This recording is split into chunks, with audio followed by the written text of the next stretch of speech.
Hello everyone, welcome back to our channel and welcome back to this video. In this video, we wanted to talk to you about the luxury sector's pricing reset. The global luxury goods industry is navigating a significant recalibration after years of aggressive price increases. With a growing share of products now moving towards discounted channels and profitability metrics returning to pre-pandemic levels, leading brands are reassessing their commercial strategies. Today, we are going to analyze the structural shifts that are underway and the implications for the sector's long-term positioning. Let's start with the shift in the consumer behavior first. The relationship between the luxury brands and their customers has entered a period of tension. After several years of sustained price increases across categories from leather goods to ready-to-wear, consumers are increasingly questioning whether the premium price tags reflect genuine value. Industry data suggests that between 35 and 40% of the luxury goods were sold through discounted channels in 2025, representing an increase of at least 5 percentage points compared to a decade earlier. Now, this behavioral shift is simply not a function of economic pressure. Rather, it reflects a more fundamental reassessment of the price to value proposition that luxury brands have historically relied upon. Shoppers who once accepted premium pricing as an implicit guarantee of quality and exclusivity are now demonstrating greater price sensitivity, gravitating towards outlet locations and off-price retailers rather than the flagship boutiques. With this context, let's try and understand the pricing legacy of the pandemic era.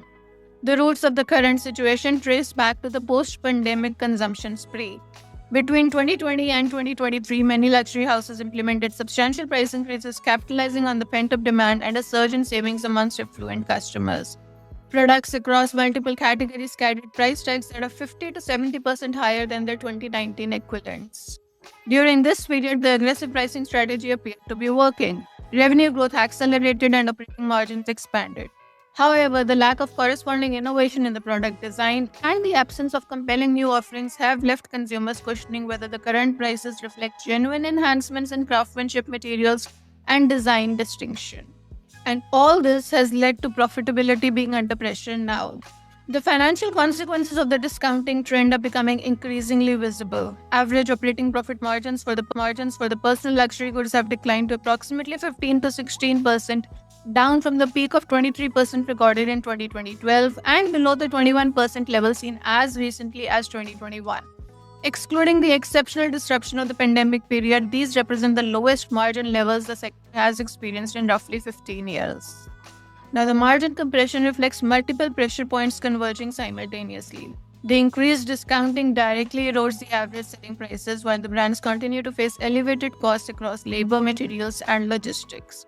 The imperative to maintain marketing investment and brand visibility, particularly in a slow growth environment, adds further strain to the operating economics. Next, let's look at the strategic responses across the industry. Now, leading luxury conglomerates are responding to these pressures with varying approaches. Some are undertaking comprehensive portfolio reviews, evaluating brand positioning and retail footprint optimization as paths to cost reduction.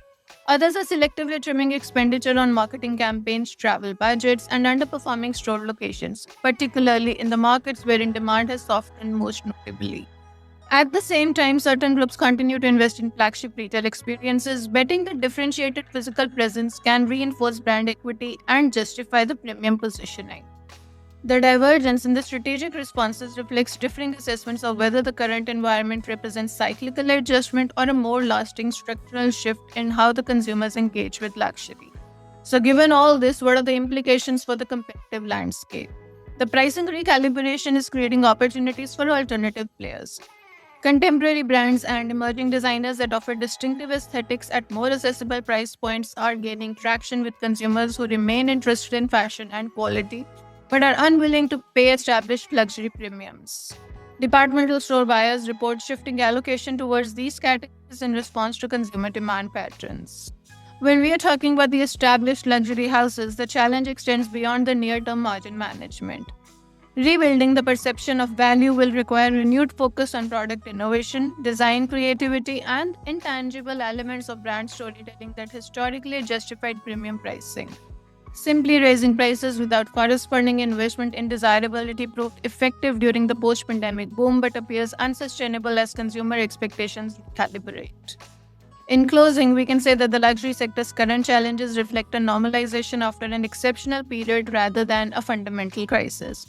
However, the industry faces a genuine inflection point. Now, brands that successfully rebalance the value equation through product innovation, pricing discipline, and enhanced consumer experience will be better positioned as the market stabilizes.